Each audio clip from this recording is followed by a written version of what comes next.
A woman ill prepared is a woman set up for failure. So, be a strong woman who looks at a challenge in the eye and gives it a wink. Hello, Amen. everyone. Welcome to Talk Life with Nancy. And today I have a surprise for you. We have been honored to have such a beautiful, young, independent, classic, all the Hey. attribute I can give to a lady here in our studio right now here in Talk Life with Nancy. So let me just listen to her voice for the start before she even introduces herself. Let's go. Hello. Um, Welcome, everybody. Oh yes, so yes, that is Sheldon for us. Sheldon is a very good friend here in Beijing, China. And then Sheldon is going to introduce herself. So Sheldon, please tell us a little bit about yourself. Okay, so hello, guys. Welcome to Talk Life with Nancy.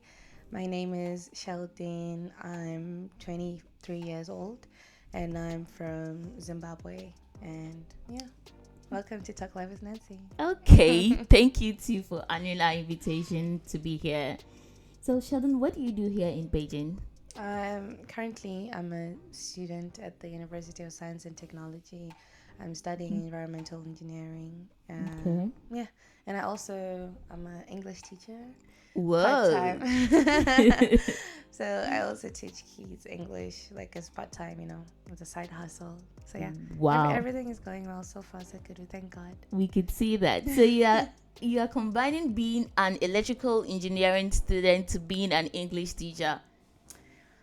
Yeah, What? on that part, it's very, very like difficult balancing work and school as well, You because could imagine. yeah, work requires a lot of stuff as well, Yep. and school is even like times three or like I don't know how many times. So it's really difficult to balance through, but we just have to, allocate time. Procrastination is one thing that a lot of people suffer from. Like, okay, I'll do it tomorrow. I'll do it next week. I'm a Okay, I'll do it victim. tomorrow. Yeah, like I also have those moments and I'm like, okay, I'm gonna do this. Like I always postpone things that I'm gonna do. So I feel like I've been suffering from that, but I actually managed to overcome that, and it has been helping me like balance through work life and school life. Yeah. Seriously. You are really doing it. In fact, give me 5 here. You are doing it, girl. You are doing it. We are admiring you from afar. So today we're going to talk about an interesting topic here. Today is all about, girly stuff here on Talk Yeah, Live. girl power. Yes, Black girl. girl magic. Yes, black girl magic. So we're going to talk about our life in our home country and our life here in China. So Like the differences, right? yeah, the differences, the challenges, the experiences that we've gone through so far, and then how we've been able to overcome, how we're still surviving in this country. This country is not really full of roses. Yes, it's true. It's very, very true. We face a lot of challenges, especially as women. For men, we can't say it's the same, but I feel for men in some like situations, it's actually worse than ladies. Yeah. But I would say like my life back at home it was pretty. It's good. It was pretty Okay. good. Tell us a little bit about it. I'm from Zimbabwe, so it's like Southern Africa. A lot of people know Southern Africans. They like to party and they like to go out. Like it's more of the westernized part of Africa, I think, and Okay. Central Africa. Yeah. So at home, everything. It's different from China. Okay, that's the question. Yeah. So I can say, how different is it from school?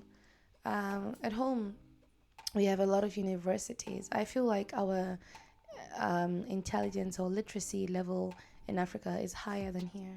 Okay. Yeah, like for example, if you're a South African student and O level and A level, right? Ordinary level and advanced level.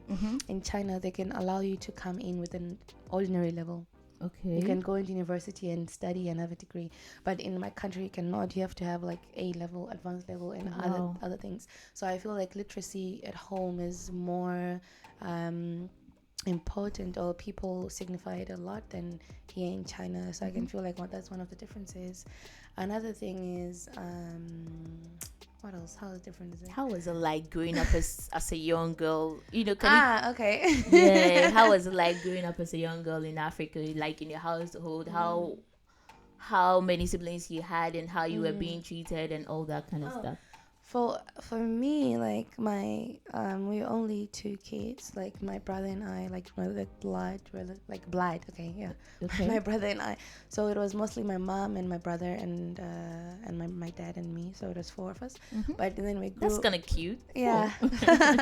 So we grew up and then we had an extended family. Like my mom's sisters passed away, so my mom had to take care of the kids, you know. So we had an extended family then, like we were a lot of kids. So growing up, I always, like, we grew up in a house full of joy, comfort.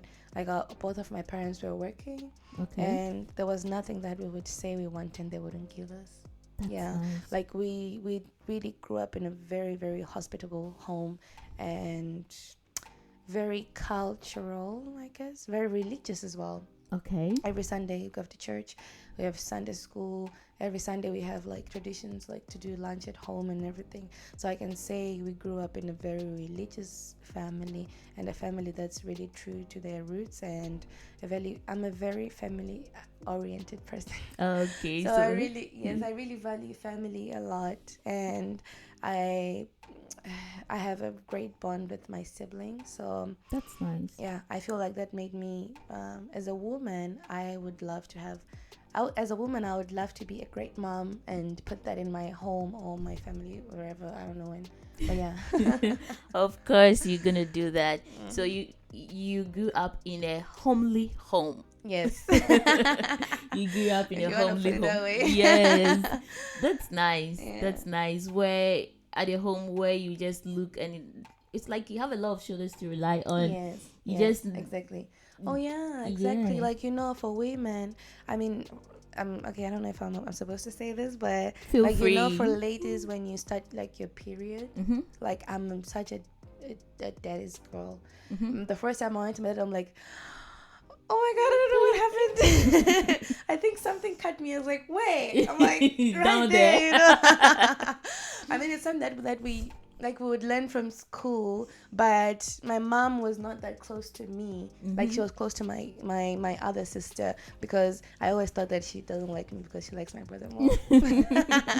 So what I'm trying to say is, like, you know, as women, it's not a comfortable topic to talk about, you know what I mean? So I Yeah. felt like I was much more closer to my dad, and when I told him, like, oh yeah, I'm like, he was like, go talk to your mom, like, go, you know what I mean, like how African fathers are. So I feel like my dad set the standards high, like in terms of me being a strong woman, knowing what I want, knowing what I have to go for, and the most important thing is education. Okay. Because I don't know who says it. I think it's Mugabe. Or it's a famous quote, but ignorance will kill people. If you don't know, if you're not educated, if you're not intellectual, if you don't know what's happening in the world around you, ignorance will kill you. Yeah. So, you know, It's a big literacy as well. disease. Yeah. So, yeah, I guess so. I can see from your face, it's like talking about home, you kind of getting homesick right now. I am. I am so homesick, like, for real. I even posted on my Instagram late, like I think yesterday or something, and I was like, homesick. I am. It's not only about my family and everything, but I miss like food. I miss the environment, because it can really, really get tough here in China. Like, there's a lot of racism. There's a lot of things. If you go in a subway, the Chinese don't want to sit next to you because you're black. Yep. A lot of things that when they walk, they run away and shit. Like, Sometimes I'm like, what? Like, what? You know? Yes. So these are the things that for example, I use the subway when I'm going to work, like, every day, and I'm in the subway, I'm like, why does he want to sit next to me? Because I'm black? Yeah. So sometimes I take my bag and I put it on the side. I'm like, you know what? Fuck this. If you don't want to sit, then I even cross my legs. I'm like, yeah, that's it. So these are some of the challenges that we face here in China. Racism is one of them. So that's what makes me sometimes miss home or get homesick. The racism I face, the brutality, for example, like, I don't want to mention some issues, but like police brutality, and like food. The stereotype. Yeah. You know, I also miss the home food. I also miss just being in my own country, doing what I want, being comfortable, you know, and no one having to judge me like, okay, or no one having, or me not being part of a conversation because I'm black, or me not being part of something because I'm black. Yeah. So these are some of the things that we face because I'm dark skinned. You know, I'm an English teacher. Yeah. So last week, one of my kids asked me, "Oh, Shelly, why are you so dark?" I'm like, what? You know, I was about to get mad, but I was like, you know what? Let me just like compose myself. And I was like, why do you think I'm dark? I was like, I don't know. You're black. No, she said you're brown, and I'm white. Why? I'm like, why are you white? I don't know. Like, why are you brown? I'm like, I don't know as well. I was like, oh, I think you're dirty. I think my daddy is dirty too. Oh. So, you know, when she said it, I was like, okay, this is not this kid's fault. Yeah. It's okay. And then I told her, I'm like, oh no, it's just different color, but it doesn't mean that I'm dirty. Yeah. You know, so these are kind of the kind of things that we come across every day, even in social life, everywhere. Yeah. A Chinese kid will just meet you and it will be like, ni, you're too black. Yes, they do. Like, what's your I'm like, what do you mean, why? Oh my God. And I think these kids, it's not really their fault. It's what their parents are teaching them. Yes, it's true. You know, I saw a post one time and it said racism is not, how do I say? Racism is not taught. It's born with. It's something that you when you like, not like born with, but when you were raised, your parents teach you, oh, you know, 1, 2, 3, 4 things, black people are like this, are like that, are like this. Because if you sit down with some of the Chinese kids and they know, like they know, the ones who know English, they'll tell you, oh no, you are so poor, you're from Africa, your country is like this, blah blah blah blah blah blah blah blah blah. So they are taught. That's what mommy told him or her. Exactly. So anyway, so today we've established that Sheldean is a darling who comes from Zimbabwe and comes from a homely home. So yeah, her background is pretty solid with all that she needs. She had a lot of shoulders to rely on, and she didn't have to go and seek comfort outside. It's true. She had it home. Girl, you lucky. A little. My mom, she's not a person like who has a lot of friends. My mom doesn't believe in friends. Like I would have like friends, like, you know, those high school or primary school, and they would want to come to my house. Oh, I want to chill. Oh, I want to come for a sleepover. I would be like, no. No. Never. Yes. So when my mom growing up, I don't know my mom's friends. I think 1 or 2, her sisters before they passed away, but she only had one friend, actually, my dad. Or if it's not my dad, yeah. So she doesn't believe in this whole friend thing, and she doesn't like friends at all. So I only grew up family oriented. If it's not my sister, it's my brother. Or if it's someone that I find outside, then it's okay. Or, you know, if I have a boyfriend or something. Yeah. That kind of thing. Yeah. My mom will tell you that, have you seen me bringing any friend here? Yes. So why would you do that? So at the start, you will tell you, no, I'm not interested. So when you go out, you're even afraid to just go and make this kind of big friends so that we'll be going here. Oh, yes, she dislikes it. Anyways, that is a little bit of us from Africa.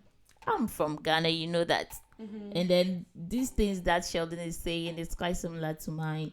Because you grow up with a lot of older siblings, and then, you know, they are sweet. They'll pamper you, but they'll scold you when you go wrong, and somehow you felt safe. Yes, but how was it like for you, like growing up? Were you like outgoing? Like how were your siblings? Were you guys like into like I don't know, party vibes or something? No, actually, I would say mine was a bit boring because they are much older than me. So before I was a toddler, they were teenagers or maybe more than teenagers, and they were living their own lives. So no one really had that time to come and just babysit me or that kind of stuff. But still, they made me feel like I'm there. And I liked it. So because these kind of because of what they were doing, it's made me go closer to my parents, rather. So my mom, my dad, and my mom will just we just scold you. You know how mothers are. Just scold you Yes. like that, and you just Hey. you'll be shaking up. So, but when you go to your daddy won't do that. Your daddy will actually pamper you. So I became Oh my more of God, like the my daddy's dad. girl. Yes. So I was like his pet. We go everywhere. I was following him like. So he used to say, "You, if you were a guy, I don't know, because you were following me each and everywhere." And I miss him though. Oh, Yeah, I miss him. don't I worry. think yesterday we were talking and it was like, I have a cat now, and then when I wake up, I see the cat right in front of my bed. Oh, And he I- has a cat. Yeah. Hey.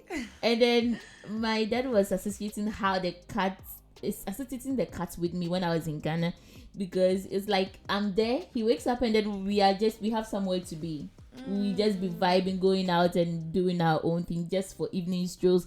No matter how busy he is, when he Yeah. comes back home, he still makes sure that maybe we went for a stroll or something.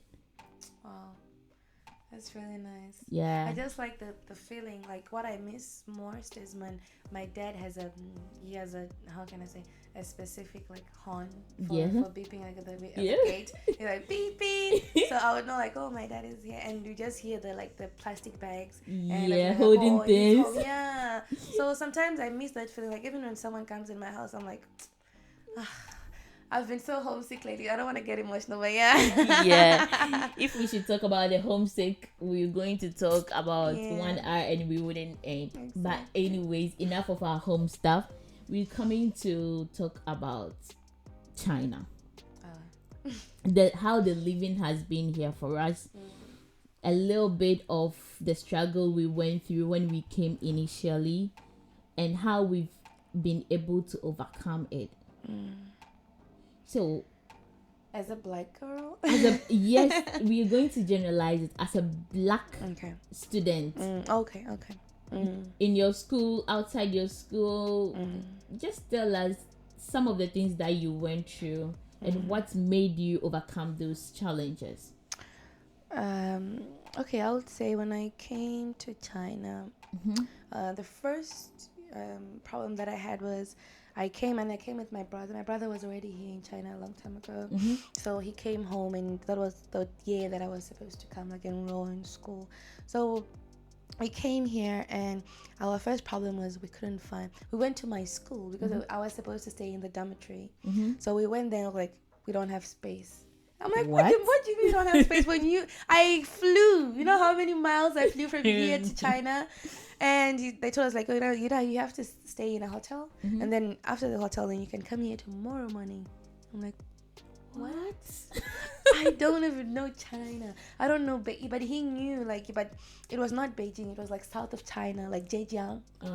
So he had he had all those applications and everything. But he was also new, you know, like it was like less than 6 months that he had come before, because he had come with my dad. Yeah. So we had to look for a hotel. We came from the airport at 5 p.m. We got a hotel at 1 a.m. Wow. with 4 big suitcases. You know, when you're coming to China, you're like, okay, I'm going to pick my local food. I'm going to pick my this. So it was so heavy. And I was like, that was like one of the worst nights that I've ever had in my entire life. So I can say that was one bad experience that I had. And the hotel check-in, how was it? Because I've been in a situation whereby they are like your passport, like being strict with you just because of your complexion. But if you should have come with maybe a foreigner with a light, like a white skin, it would have been lighter. I mean, the fact is, Chinese like white people anyway. Like, even on a normal job scale, everything, even if you go with your white friend, you know that your white friend is going to get a job. Yep. You know that even if you're a foreigner and you're working and you're black, if they bring a white teacher, your job is done. You know, Yep. like, Just like that. those kind of vibes. So I'm like, you know what I mean? Even when we went there, they were like, first of all, you are new in this country, and you're black, and you're a student, and you're two. So I'm like, and you don't know how to speak Chinese? I don't even know what is ni hao. Oh, and they were like, passports. They did a lot of things, like fingerprint. Yeah. At the hotel. Passport. Yeah, a lot of things. I'm like, for a hotel. And some of the hotels do not even accept blacks. Yes, they don't. I think I went to like 6 hotels. I don't know if I'm being like, if I'm exaggerating, but it was like 6 hotels. No foreigners allowed. Yep. Which foreigners? No blacks. they can't just say black, so they'll say no foreigners Foreigners. allowed. Yep. So it was really such a bad experience. Like what those are one of the bad experiences that I've had in China. There are a Yeah. lot actually. Yes. But the one that is one of the bad experiences that I've had here. So that night, what made you what I know the feeling was bad, it was worse, but what really encouraged you to For overcome that night? For me, honestly, what was the driving force? What drove me to just, succumb everything, and I'm like, I'm just gonna go through with it, is because when I came, I was so dedicated to my education. Like I Okay. really wanted to go to school, like Okay. pass, go and enroll in the school. That was the only thing that was on my mind at that particular time. I was not thinking about anyone. I was selfish on myself. I was like, you know what? I'm going to do this because I have to enroll in this school. Okay. Firstly, but you settle in and you're like, the regrets come, come, and you're like, okay, why did I choose China? Why did I even come here? I had a lot of options. Yep. Why didn't I choose this one? Yep. Those kind of things. And I'm like, but I'm also a religious person, and I believe that everything happens for a reason. So I felt like God put me in that certain situation for a reason at that particular time. So that was one of the issues that I also faced. That drove me. I also faced an issue about money. When we came here, our mom gave us, I think it was less than $1,000 and I had to pay 4,000 RMB, which is about $500 or less. I don't even or know. More. Yeah. Just So so I had to pay that for my accommodation, and I had to pay for my ticket for my brother to go back to his country, and for me to eat. the money was gone. It was so bad, and our mom doesn't know how to send us money here. Yep.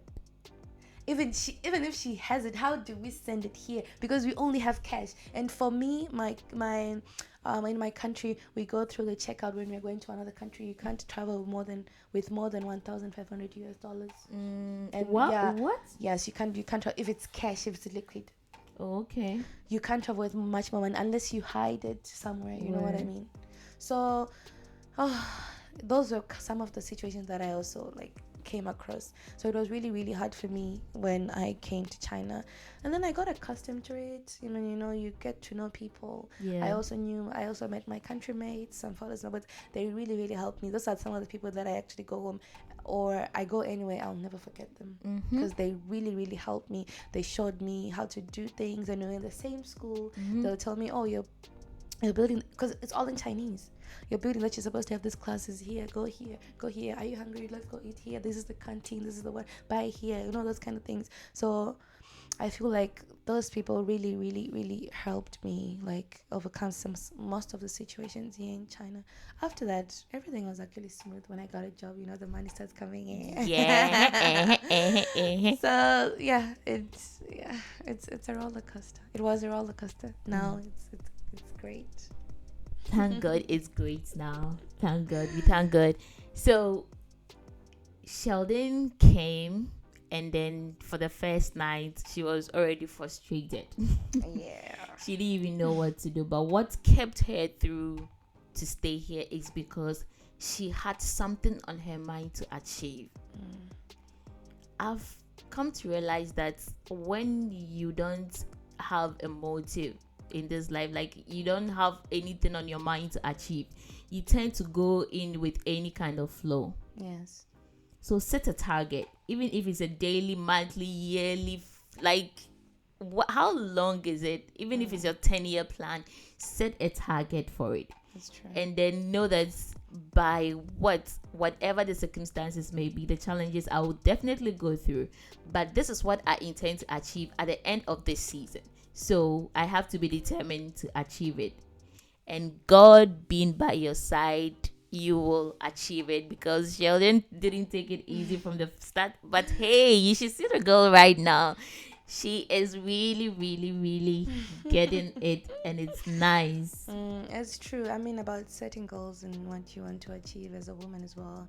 It just gives you this, I don't know how to say it, zazoo. Like this, it's a good feeling. Like as a person, if you wake up and you're like, okay, I'm gonna do this. Like it's a to do list, right? What do they call it? Yeah. Like something that you have to do, or it's a goal that you have to set for yourself. So I feel like a lot of people should. I don't know. People actually don't do that. Mm-hmm. Yeah. So I feel like it's a good practice. Me myself, I never used to that. Like if we're being honest. So I feel like it's a good thing to set for yourself as well, in a month or in a week or in a day. What am I going to do this week? Am I going to do this, or what do I have to, like, planning? It's also a good time. I mean, it's a good thing to save time and know what you're going to do with your time. Yeah. The time we see right now, we seem to have a lot of time in front of us, but sometimes it just go like that. Yes, and we just time miss moves it. so fast. Yeah. Like time, even sometimes when I look back, I'm like, what? Am I graduating already? Like I just started like not so long ago. For real. Like I'm a person who's, how can I say? Even when at school, like I don't want to say I'm intelligent because that will seem like I'm bragging. No, girl. But If you are, you are. You're not bragging. Even at school, I go into an exam, I don't know anything. Mm-hmm. I will go and I will write, even if it's blank, I'll write what I think about that question, and I'll pass. Of course. So that's what I'm saying. It's all about input. So it's all about how to say, for me it's passion that drives me. For me to finish my degree, it's not like I want to spend the rest of my life here in China. No. We eventually leave this country. Not. Yep. Definitely not. It's a good country in terms of technology and everything, but Yeah. it also has a lot of issues underlying. So I also feel like those are some of the things that push a lot of foreigners away. Yeah, this is really a good country. Like you can earn some little allowances each and every time, but no, it's for you to think about the long term staying here in China. I think you should reconsider. We're not trying to tell you not to come to China. We are here. It's getting better for us, and even if you contact Sheldon and I, like you want to come, we will hold your hands and show you how you are supposed to start here in China. But I think you should just pass through the system. Yes, and I go mean, to your just come for a destination. visit, come for 2 years or a year. It's okay. Not for a long stay, unless of course you can't really your stay in head this is country. on the money, like just for the money, nothing else. Because you cannot say I want to build a life in China, or I want to get married in China, or have a family in China. Hell no. No. So. As for that one, seriously, to be frank, we are advising you, don't try it. We are serious about that. We are really serious. You can DM us on any social media handle, and then we are going to give you the details about why you shouldn't and why you should. In fact, we'll bring that topic to them. Yes. The reasons why you should come to China and why you should not come to China. Okay? So Sheldon will come again for us to discuss these issues. We are going to give you a whole list. In fact, be prepared. You're going to listen to a podcast for an hour or 2 hours just to listen to the thing why you should and should not come to China. Anyways, Sheldon has told us a little bit about herself, home, the experiences, some of the things she went through when she came here to China. For me, when I came to China, okay, let me share this. When I was living in China, I got scholarship for 2 schools. So one was to be a language student in school in Wuyi University in Fujian province. South China? I don't even know whether it's South or East. Okay. That's the issue. And then that was full scholarship for a year. It was language. And then I had another one self-sponsored in Shanghai. So yearly I will be paying, and then I will be continuing my education. So who doesn't like scholarship? I chose the scholarship vibe. And when I came here, that's when I got to know that the 1 year scholarship I had was just to study Chinese language. And in the school, they don't study in English. And for you to study in Chinese, you would have to write HSK exams, like level 3 or 4. You get it before you could study in Chinese. And please, even in our various countries, studying in English, how much do you even absorb than to come and study in Chinese in this country? So it was a help, and I didn't know before I came. And how hard Chinese is. How hard Chinese is. I didn't even know ni hao like you when I was coming. Of course. So for the first semester, I was kind of depressed. Like what pains me is I didn't do much research about what I was coming to do here. So if you like, I was kind of confused. So I was like, Nancy, you're already here, so you better get your hair straight and move forward. Exactly. You just have to be in the zone. Like, just do whatever it takes. I mean, sometimes things just push us to do some things that we're not even comfortable ready to do. Oh yeah. So I finished the language, and when I was COVID-19, it struck in around my first year.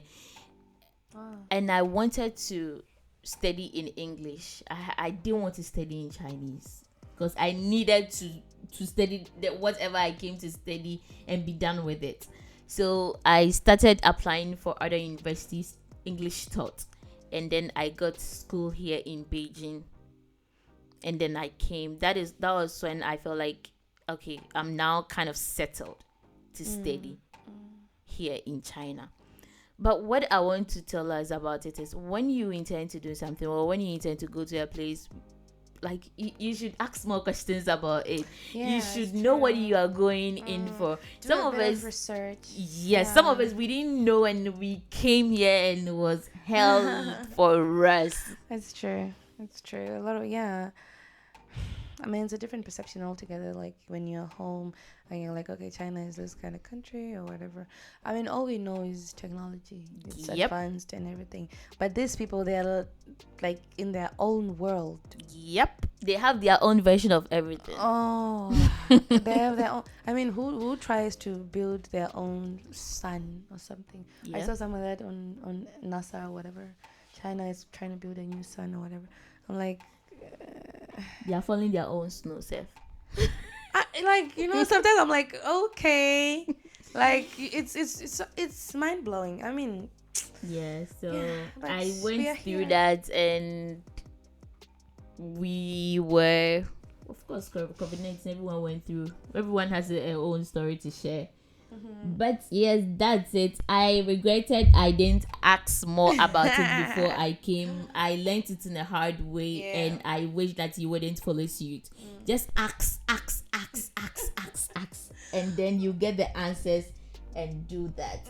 But do I really regret anything coming? Me coming to China? No, I don't. I don't think so. I don't believe, actually, honestly, if you want to be honest, I don't believe in regrets. Okay. Not being about things that I do, or even in relationships, even if it's about my sibling relationship, or if it's a boyfriend or girlfriend relationship, I don't regret anything. No, because everything happens for a reason. Yes, exactly. Everything happens for a reason. Everything in life is a lesson. So it's either it's a bad lesson or it's a good lesson. You take it the hard way, or So I don't really regret anything. And what matters is you learn from the experience, from that situation you found yourself into, so that the next time you wouldn't repeat the same. That's when you be kind of messing up or something. That's true. Okay,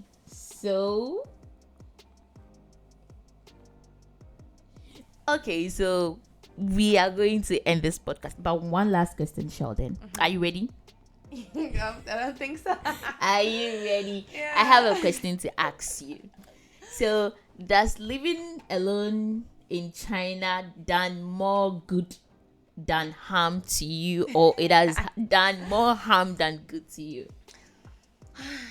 Okay, let me start with the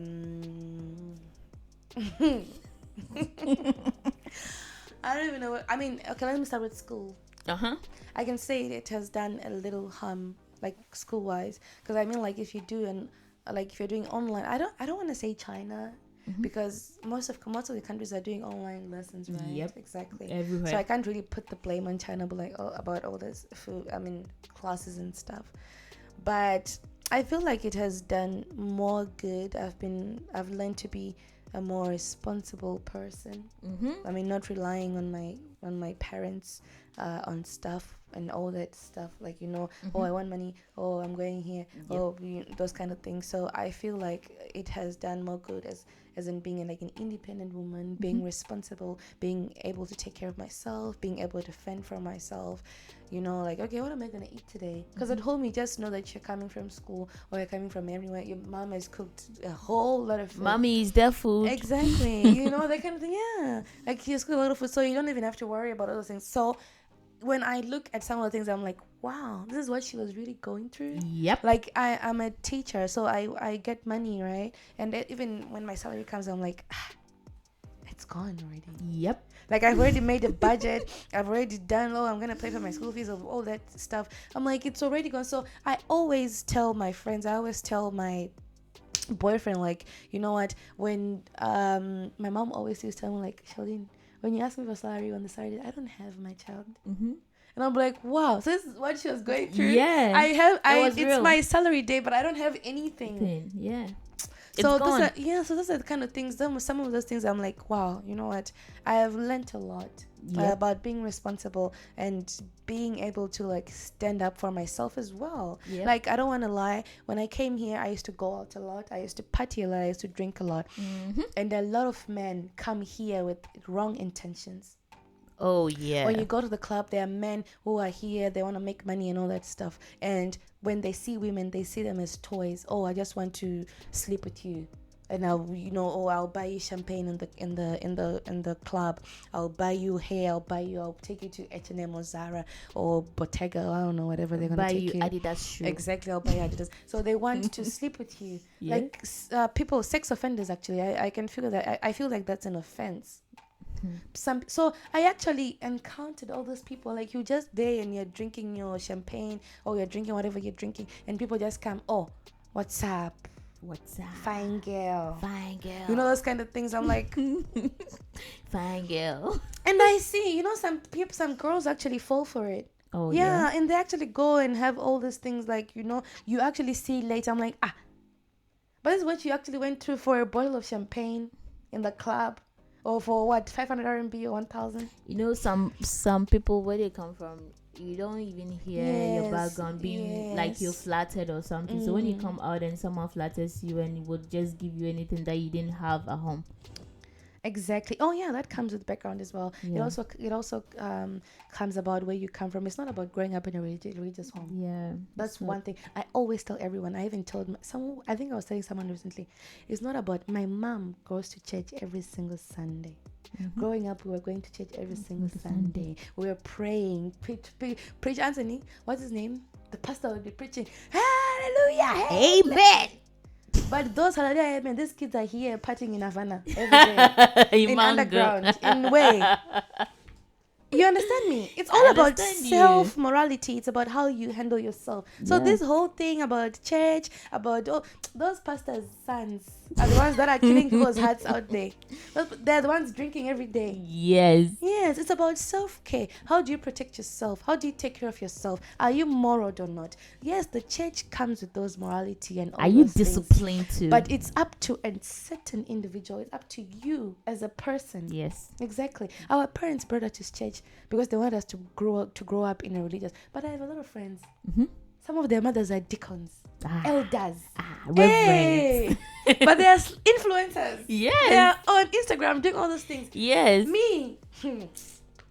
I don't want to talk. Yes, in case we should talk about these issues, we're going to talk a lot. Like, we won't even finish this thing. So that's what I'm saying. It comes down to a person. How do you handle yourself? And if you are more enough. I was actually talking about girls, right? Yeah. Like, what do we face? So those are the kind of things that we face as well. A lot of men are out there. They think that young girls want this whole flashy. Not everyone. There are some girls that want that. Yes, we know. Those slayers, those what. There are some girls who want that. When you go to the club, I want a big boy. I wanted this one. You know what I mean? Those kind of things. So they want that. But there are some people that actually, they're actually sex offenders. They're actually sexual harassment and everything. Abusers. So these are some of the things that we face as women here in China. Yes, from our own continent. Africa, even Chinese men. I have so many people that I know that have been assaulted by some people that are not even Africans, that are even Chinese and are from other countries. Girls, just because of money or just because of some things. Oh, you are black or you are what, or you are nice, you are big. You know those Chinese, they don't have S. I'm sorry, but they don't have, the behind. Yes, someone will just DM you on WeChat and you just accept the request, and the person will be like, I want to have sex with you, just like that. The hello is just like that, and the person is Chinese just because you are black. You have a profile picture on your WeChat being a black person. So I also feel like that's not like, how to say, it's not it's very immoral. Like, you don't have respect for someone. How can you just text someone and say, I want to sleep with you? Yeah, it happens. Oh. Anyways, girl, we could talk, but listen. But if there is one thing I should answer your last question with, me, I will say that coming to China has done good to me than harm, because it has forced me to grow. Yes. Some of the decisions I wasn't taking for myself, I'm now taking it for them, and some I'm doing quite well with it. It's true. And it's been helpful, because you never know. When we were living with our parents, it felt like we were in a comfort zone. We confined, they are there for us and all. But when you go out and you have 8 hours interval from your country, and you wake up at 6 a.m. and they're about to sleep and you don't have food to eat, you know that you have to fend for yourself before they wake up. Yes, it's true. So very true. Thank you, Sheldon, for making it. Thank you for having me. This was such a beautiful conversation that we had. And I just want to say to all the young black girls out there that are hearing this at this particular time, be strong, and nothing can pull you down, not even a man or anyone. You should always put your head up high, rise up, and your color defines you, your hair defines you, and you're a strong and beautiful black woman. Whoa, you are strong and a beautiful black woman. I don't need to add any conclusion to that. She said it all. So, you can give us your Instagram handle so that we will make friends with you or something. Okay, so if you want to follow me on Instagram, my Instagram handle is Murezi Sheldean, which is MUREDZISHELDEAN. That's pretty long, but yes. Murezi Sheldean. You can check in the comments for my Instagram handle. And how is the Sheldon being spelled? Sheldean, SHELDEAN. Yes, that is Sheldon. When you look at my thumbnail, you go to Instagram, you type Sheldon, you see the same person sitting right there. So you just know. Okay, so this is the end of today's podcast. Thank you so much for listening. Thank you, Sheldon, for coming along to talk to us. We appreciate you so much for doing this for us. So I'm ending here, and I would like you to share this audio, listen to it, comment, tell us what you think about all these issues that we discussed about, and then subscribe to this channel as well. Share to loved ones as well. Till we meet again. It's bye for now. Bye. Bye-bye.